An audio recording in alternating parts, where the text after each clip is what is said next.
have to say I was in love with this, it really melts in your mouth, zesties. It's like if you experience it for the first time, it's like, where have you been all my life?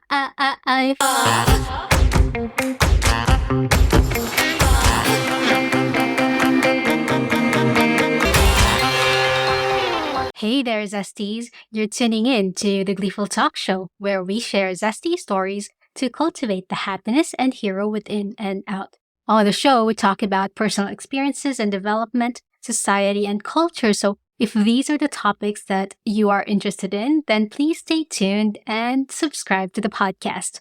So for those who follow the podcast's Instagram page, you might have seen a photo or two about me in a samurai or more specifically Shinsengumi costume.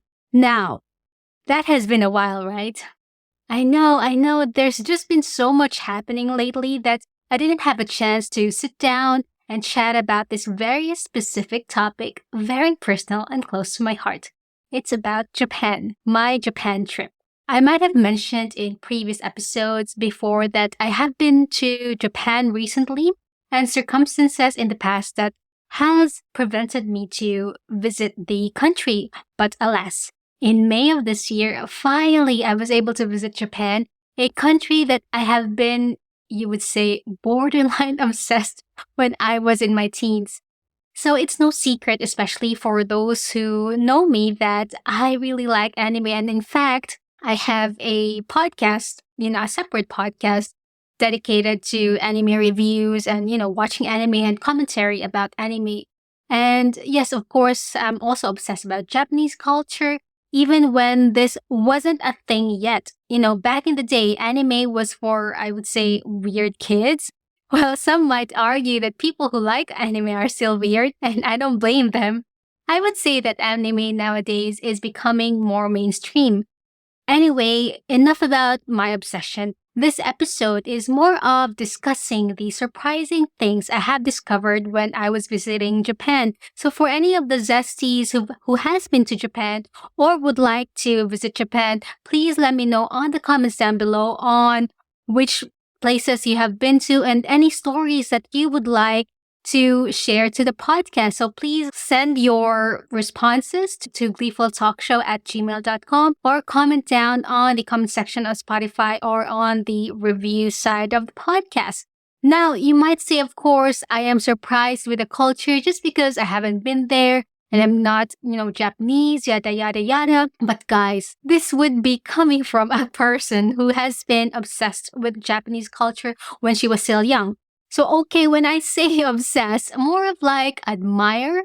So back in the day, I tried to practice and even tried martial arts as well and to emulate bits and pieces and learnings about the Japanese culture. But again, it's a little bit hard to practice, especially when you don't actually live there. Anyway, this episode is more of my experiences, the pleasantly surprising discoveries and experiences while visiting Japan. This list, Zesties, is in no particular order, so just sit back and relax as we chit-chat about my experience in visiting Japan for the first time. So the number one thing I would say, and it's very prominent all over the internet and even on YouTube, is the bidet, the toilet. Yes, Zesties. I know it's very surprising for anyone, and you would be expecting to have the bidet toilets, those automatic toilets all over Japan in their, public spaces and hotels as well. But Zesties, it's like if you experience it for the first time, it's like, where have you been all my life? Like it has been, I would say, one of the best inventions. And I don't get why anywhere else in the world they don't adapt this type of technology. I was in France before, and that hotel was a bit kind of like mid-century style and a little bit old, but of course refurbished and furnished to be a bit more modern. And the plumbing, I would say, like the bathroom and how the technology in the bathroom works is still like the old days because, of course, they just changed the design inside. But the technology in terms of the plumbing is still, how it was back in the day. So in France, they have a bidet, but the toilet is separate. I mean, the bidet is separate, and it wasn't that comfortable at all. But the Japanese toilet is like you just want to stay there. Oh my god. Yeah. So and there are several types. Of course, the more expensive hotels would have the more sophisticated technology. Like I know this is gotta be TMI, but there is technology where you can move or direct the flow of the water, I would have to say. And then you can even do the, not heating, but fanning. But I don't like that part. But to me, the technology of, the water flow is really, really sophisticated, I would say. And I have to say that, oh my God, when I came back to Australia, it was like, I want to have a bidet in my apartment as well. But I don't think that the bidets here are that sophisticated as like in Japan. I don't know if you're from Australia or from the US. Could you comment as well whether you have bidet at home, similar to the Japanese one? So yes, Zesty is a toilet. And of course, this is another one. It has heated technology. Can you imagine that? So when you sit down, and especially if it's a like winter months, you sit down on a cold toilet. It's not that inviting, right?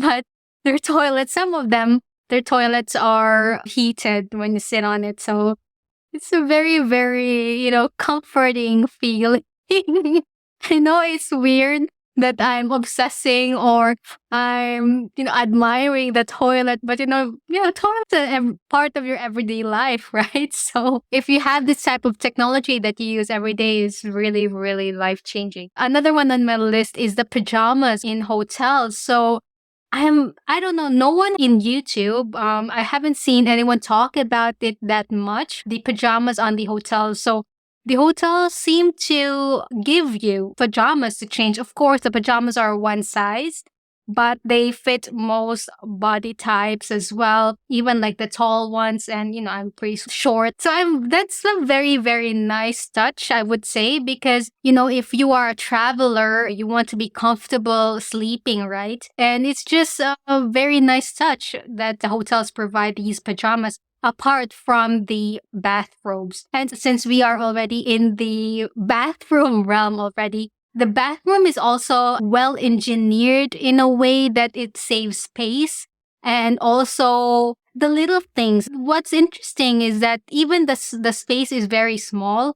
They have efficient use of the space. So, for example, the whole bathroom for smaller hotels, like if you stay in a hotel in Tokyo, the hotels will be smaller than the ones in the countryside or even in the ryokans, which is the traditional Japanese hotel. But those smaller hotels, the bathroom is like a whole thing. I mean, it's difficult to describe. Basically, the bathroom is like a fixture already, like the bathtub and the floor is part of the whole bathroom. I'll try to show in some of my videos on Instagram. If you follow me on Instagram, I will try to post a video of how the bathroom looks like. But yeah, the bathroom on smaller hotels, it's well engineered in a way that it saves space, efficient use of the plumbing as well, where the faucet on the sink can also be the faucet in the tub as well.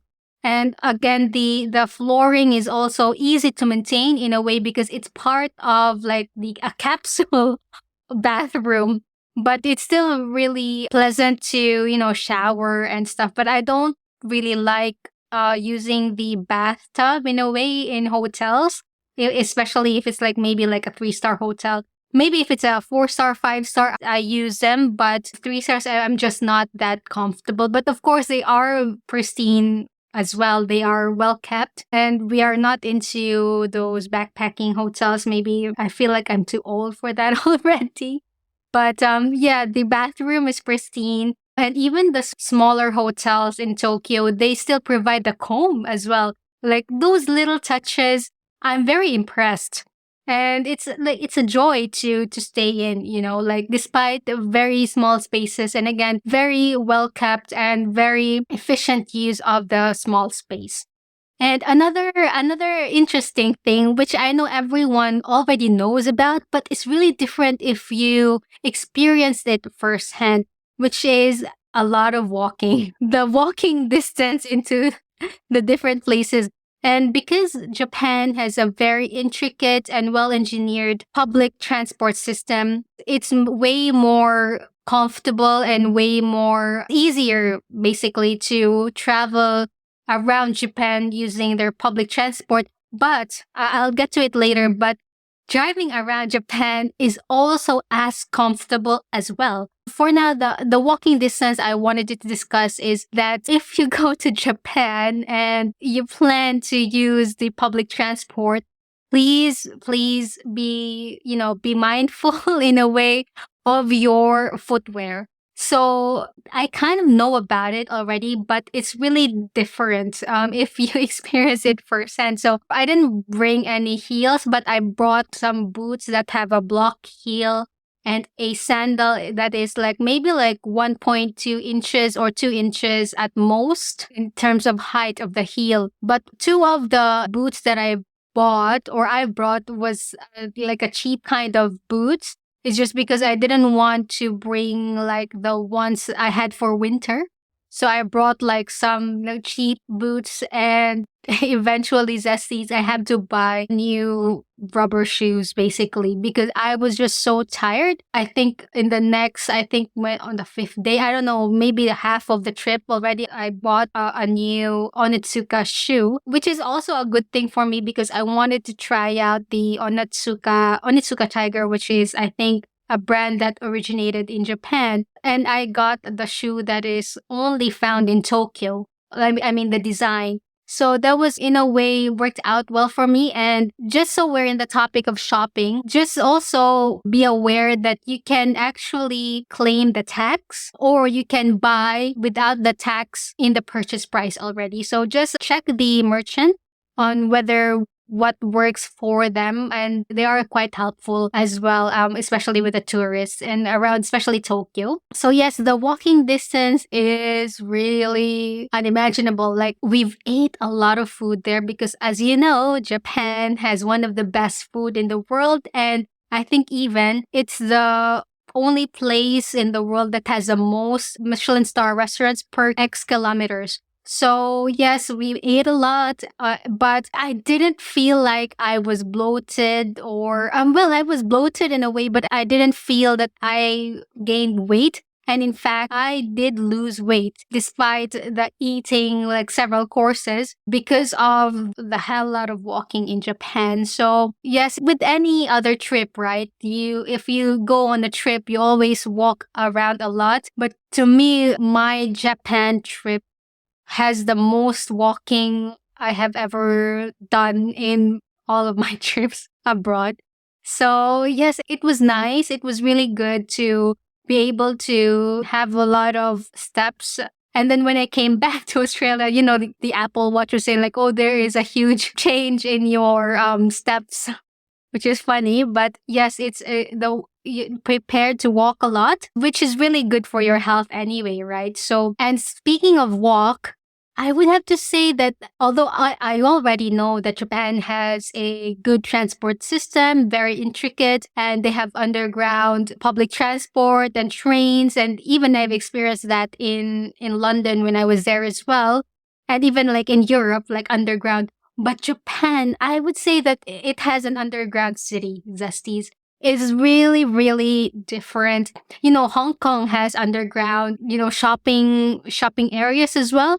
But Japan, it's like there's a different city underground. Like really, those shows or TV shows that I forgot exactly what show it was, where the story was about there is an underground city and the people underground couldn't get on the ground because it's a different city, etc., etc.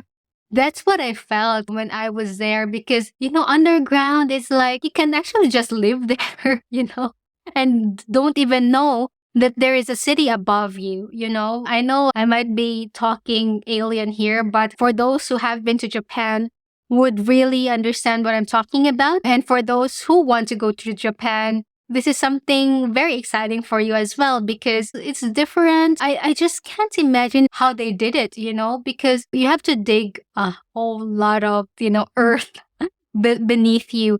And considering that Japan is prone to earthquakes and tsunamis and everything, I'm just so impressed how they can do this kind of thing. It's a feat to dig underground, and it was dug up like several years ago. Like it's not a new thing for them.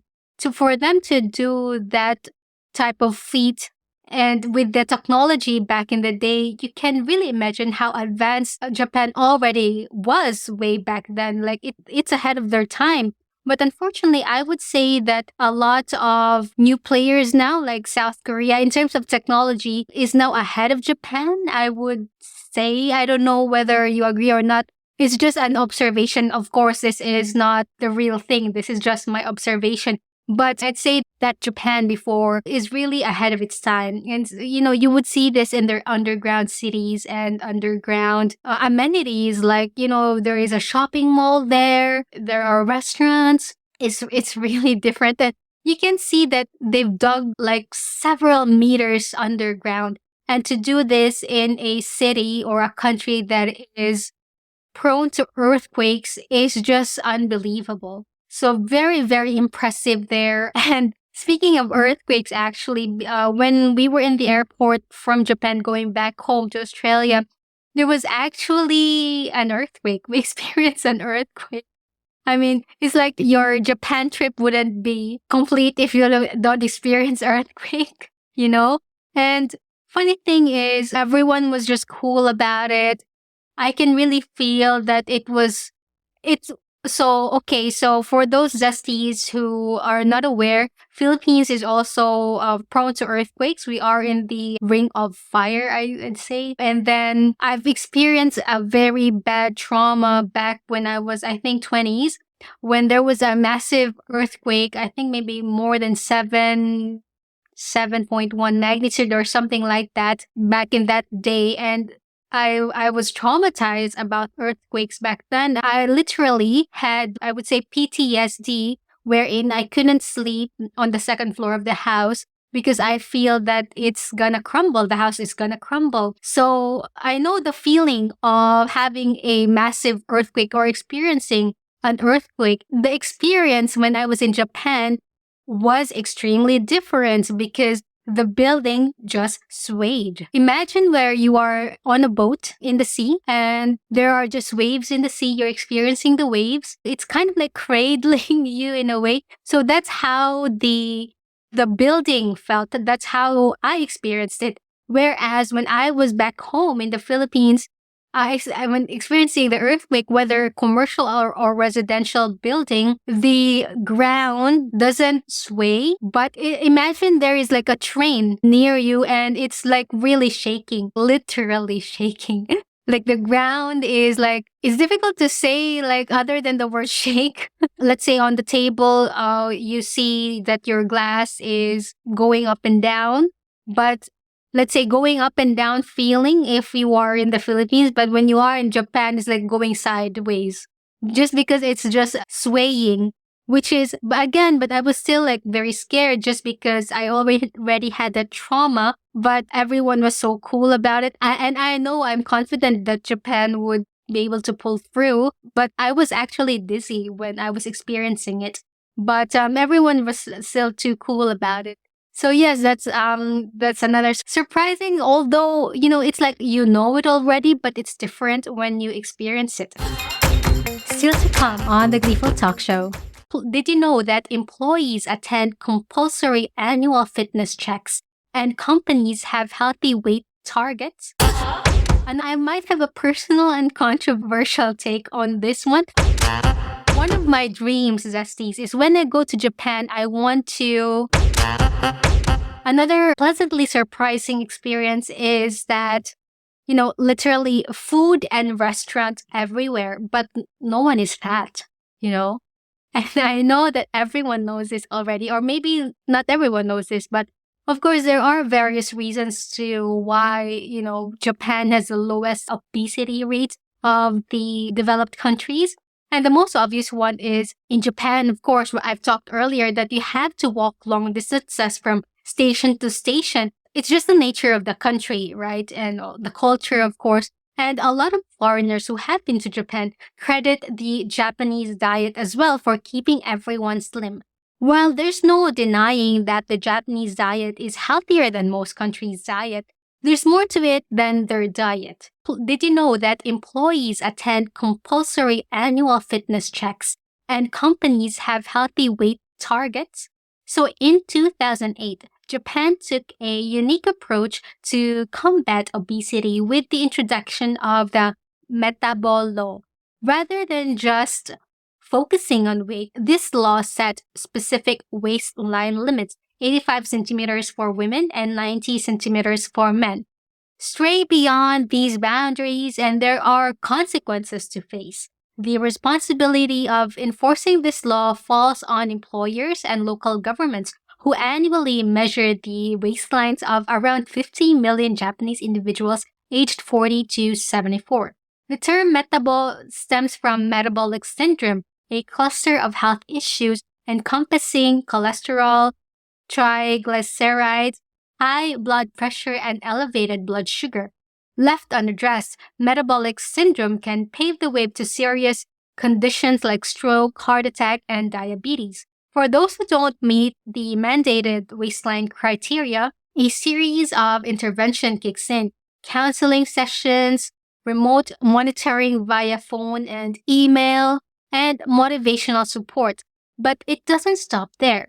Employers face financial repercussions if a certain percentage of their employees breach the waistline limits. In a notable case, NEC, Japan's leading PC manufacturer, may be slapped with a hefty fine of up to 19 million for falling short of the waist limit targets for its workforce. So I wonder whether this applies to NEC Japanese employees only or NEC employees as a whole, because NEC has an office in the Philippines and I know some people who work there as well. So I'm not quite sure, but this is quite interesting, right? So Japan's metabol law is not just a waistline check. It's a unique strategy combining personal responsibility, employer involvement, and financial consequences to tackle a nationwide health issue. And again, different people would have different takes on this law, of course. People would say that, oh, it's my body, my issue, or something like that. But, I might have a personal and controversial take on this one. Other people might agree with me and other people might not. But for me, I know we all have this thing called body positivity and all of that, right? And I'm all for body positivity, but, it needs to be not a toxic positivity, but more of in moderation as well. So I think as individuals, there still needs to be a sense of responsibility on overall health as well, because it not only impacts you, but it ripples throughout society. Imagine if, everyone just, too much positivity, wherein if someone is, let's say, overweight or unhealthy, you still stay positive just for positivity's sake. So imagine if everyone's mentality is like that. And, they will get sick for sure because there's a lot of consequences health wise in terms of having unhealthy weight, which leads you to, as I mentioned, stroke, heart attack, diabetes. And if a lot of people are like that in a society, it will put stress on the public health system, like the hospitals. It again ripples throughout society. And I certainly understand that each has their own set of challenges in managing weight, whether it's something hereditary or scientific reasons, but I think it's more of taking steps in managing weight and overall health and less of making excuses. And I'm not saying all of us needs to strive to be skinny and all, of course not. And I'm not skinny at all, but what I'm saying is to take the necessary steps for a good overall well-being. And some might be skinny, but they are not healthy, right? So it's not about being skinny, but being healthy. And there is now a study that BMI is not actually a good determinant of good body weight. While BMI is a quick and simple measure that can provide a general indication of weight status, it should be interpreted with caution. It is often recommended to consider additional assessments such as weight circumference, body fat percentage, and overall health indicators for a more comprehensive understanding of an individual's health status. Consulting with healthcare professional, of course, is essential for a thorough evaluation of health and risk factors. And this might be a topic for another episode, Zesties, but of course, there are dark sides on this notion, as you all know. So for me, the rule of thumb is moderation in all things. That's in various aspects of life, such as diet, work, and leisure, that leads to healthier and sustainable lifestyle. Now, Zesties, I know. It's really difficult, and I myself, in other aspects of my life, I don't think that I'm healthy in a way. And some days it's easy to do, some days are hard, but you just keep on keeping on, right?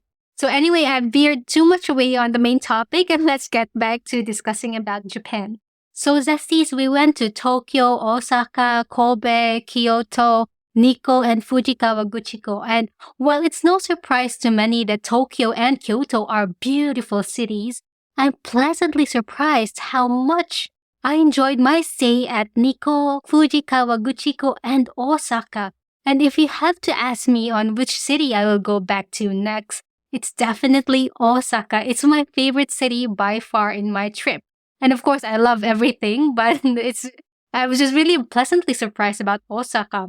I know about the city before, but it's not something I was really excited to go to just because I didn't really think about what areas I wanted to visit in Osaka, but I was really pleasantly surprised with my experience there. And of course, there's a lot of facets in Japan that I didn't know, right? But I didn't really expect that Osaka would, I would be enjoying it as much as I did. For instance, I really didn't associate Osaka with any awesome sushi and sashimi, but oh my god, I really loved it.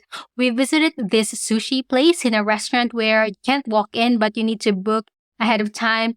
Also, most high-end restaurants need to be booked ahead of time and sometimes through a concierge or a third party, because these Michelin star small family-owned restaurants, most owners don't speak English. So they get in touch with companies that can do the transaction for them in English. So when you rock up the restaurant, you're already paid, or you pay online to that third-party company. So we went to this place in Osaka where it only sits maximum 6 people. The chef who owned the restaurant trained in a restaurant in Kyoto, which was in the next on our list. So we went to Osaka first and then Kyoto. But interestingly, I like better his restaurant than the restaurant that he trained in terms of the sushi style. It's either just my preference, the type of ingredients in Osaka, or his particular style that I really like in terms of doing the sushi. And Zesties, I can go on and on about the sushi and the food, but I think you guys would want me to move on to the reason why this is on my list. So for me, Japan's countryside is way better, or a better experience than Tokyo and Kyoto. And don't get me wrong, these places, Tokyo and Kyoto, are nothing short of amazing. They are both beautiful in their own unique ways, and they have their own charm, right? But it's pretty crowded. It's sometimes, I would say, overrated. Again, it's good to visit there. Of course, you need to experience Tokyo and Kyoto for yourselves as well. But, don't discount other places or nearby cities in Japan because it's really, really amazing. Mount Fuji was more magnificent than in the photos and than whatever I have ever imagined, Zesties. I was really impressed. At Osaka, again, I mentioned it was my favorite major city. Nikko was also the most relaxing, and I don't think a lot of people go to Nikko, and even only few knows about this area or the city. But if you really want to relax, Nikko is one of the best places to go. And I love my experience there. It's near Edo Wonderland. So it's a bit out of the way, this Edo Wonderland, but totally worth it if you are into Japanese history and cosplaying. And I might also share some videos on the podcast YouTube channel and Instagram. So please look out for that and give that a follow. And yes, Zesties, in this list, I'd say that Japan's hidden gems are its countryside. So we went to Nikko, right, which was way less touristy and more of a countryside. We went there and stayed at a ryokan, which is a Japanese-style hotel. A ryokan is a type of traditional inn where it typically offers a unique and immersive experience, providing guests with a glimpse into Japanese culture and hospitality. So not a lot of people actually know what a ryokan means. So maybe I'll share with you, what are the features in a ryokan. So, of course, ryokans would have tatami rooms, although some hotels in Japan do have, but I think it's just more legit in the ryokans. So you all know what a tatami floor is or a tatami room, and it features futon beds instead of Western style beds. Ryokans often have futons that are spread on the tatami mats for sleeping. There are comfortable mattresses that are laid out in the evening and stored during the day. And sometimes, or most of the time, the staff helps you spread it on. The only thing is that the type of pillow that these ryokans have, or the more traditional ryokans, would have also the traditional pillow. I forgot exactly what the name is, but it wasn't the comfiest type of pillow. I guess maybe the Japanese would be more accustomed and have grown up with that type of pillow, but that was the part that is not so good when you experience that one. And of course, another feature of a ryokan is yukata and slippers. And the feature, and I think you get the most experience out of this culturally, is the kaiseki meals. So ryokans are known for serving kaiseki meals, which are multi-course traditional Japanese meals. These meals often include a variety of small, artistically presented dishes. And of course, zesty, the hot springs, the onsens. Oh my god. So many ryokans have onsen facilities where guests can enjoy communal hot baths. Onsen bathing is a significant part of the Japanese ryokan experience. And for us, we opted for a room that has a private onsen.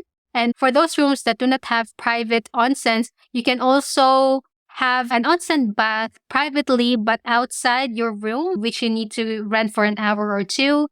You can also do that, or you can go to the public baths. Now, they say that, it's better to try and experience the public bath, but for me, it wasn't my thing. So we went for the private onsen baths, which is again amazing. And of course, cultural element feature. Some ryokans incorporate cultural experiences such as tea ceremonies, ikebana, or flower arranging, or even performances of traditional arts.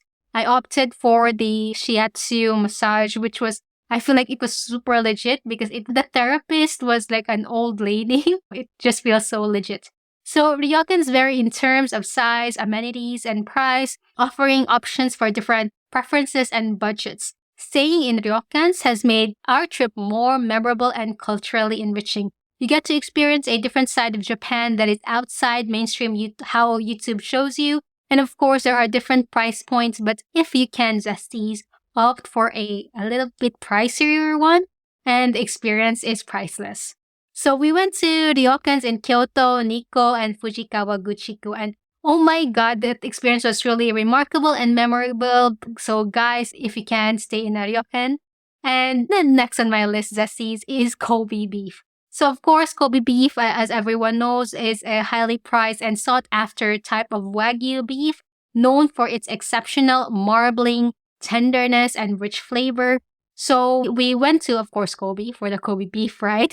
But there are several factors that differentiate Kobe beef from other types of beef. Of course, the breed of cattle. Kobe beef comes from a specific breed of cattle known as Tajima, which is a strain of the Japanese black cattle. These cattle are carefully raised and bred to produce the high-quality marbling that is characteristic of Kobe beef. So the marbling is mainly the fat is in between the muscles, and which makes it very tasty and the feeling that melts in your mouth. So Kobe beef also geographically originates from the Hyogo prefecture in Japan, with Kobe being the capital city. The specific geographic location, along with the region's climate and environment, is believed to contribute to the unique characteristics of Kobe beef. And also, there are strict regulations, feeding and raising practices that differentiates this type of beef from anything else. And of course, the marbling and grading I think the highest grade should be like A5. There are different gradings for different types of beef. Some other beefs would have A7, but that doesn't mean that the A7 is greater than the A5 because it's just how the grading system works. The grading system is different for different types of beefs.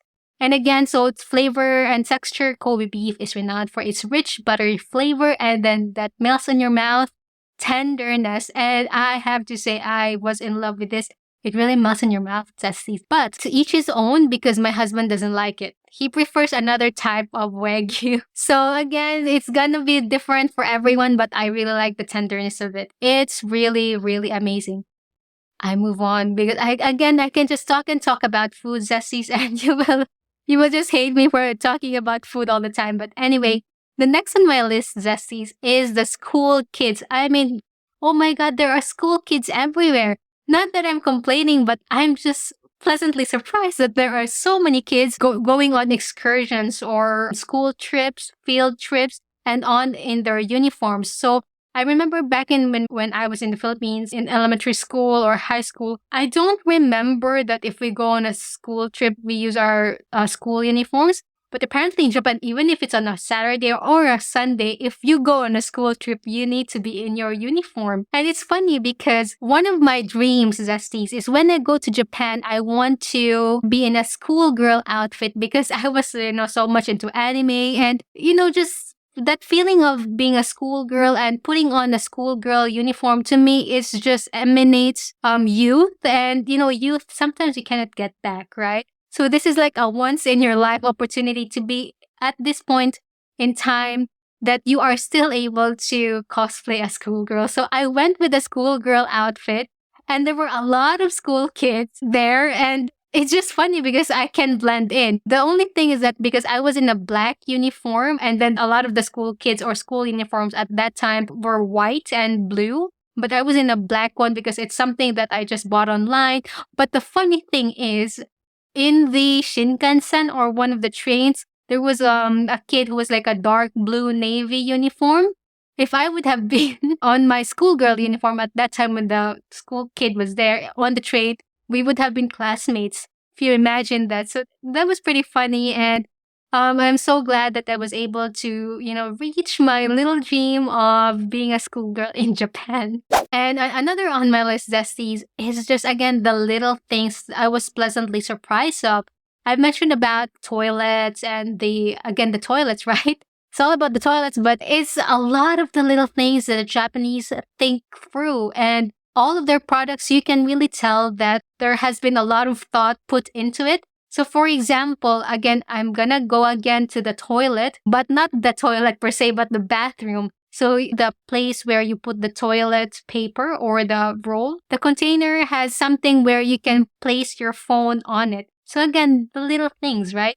And there is also a basket for your bag. When you go to any restaurant, whether high-end or just a casual restaurant, there is always a basket for your bags. So that's really a neat touch.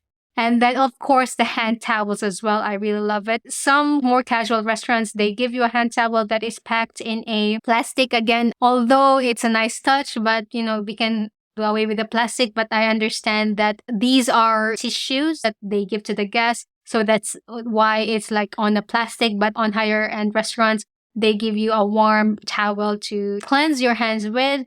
And of course, this is so amazing. The Shinkansen seats can be turned around to face the direction it goes to. This is the only train that I've seen this. As opposed here in Australia, Switzerland, and anywhere in Europe, I don't think their seats can be turned to face the other side when the trains go back, changes directions. I didn't even know that this was a thing, but actually I know some people who are not comfortable sitting on the train with their back towards where the train goes on that direction. So some people actually don't like that. And if you can imagine, the Japanese thought about that as well. So they made the swivel type of seat so that it can be turned. But only the staff will turn it when they arrive at the last station. So they turn the seats for you before you get in the train. And there are also staff that take out the trash, etc. So again, very neat touch. Of course, everyone knows about the vending machine, But what other people don't know about is that whatever you buy on the vending machine, you should eat or drink it where you bought it, in that area where the vending machine was. Because for the Japanese people, it's kind of like frowned upon if you eat while you walk. So yeah, I can go and on about those little things with zesties. That's why I would encourage you, if you can, to visit Japan. And of course, the 10th on my list is the warmth of the people and the good food. This is not a surprise, zesties, but it always feels different. Experiencing it for yourself is something remarkable, right? The warmth of the Japanese people and their hospitality, but it's different from knowing than experiencing. And of course, the food, zesties, many eccentric food in Japan, and many of them I really like. But one of the types of food that I actually don't like is raw chicken. I eat raw fish like the sashimi and the sushi, but I'm not into raw chicken. Apparently, it's a delicacy in Japan, which that one is not for me.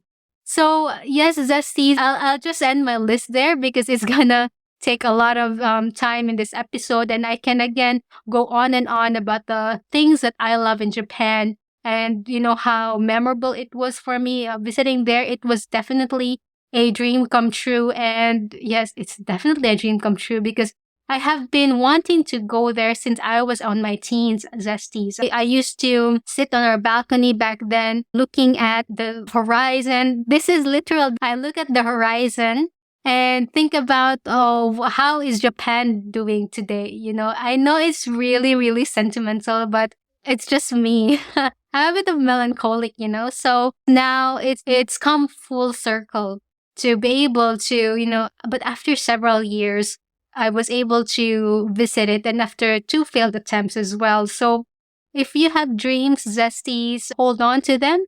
Don't give up, because eventually, if you work hard on something and if you manifest something, eventually you will get there. This is really a true story, and I hope that this story and this episode could provide a bit of hope for you for any type of dream that you have, zesties.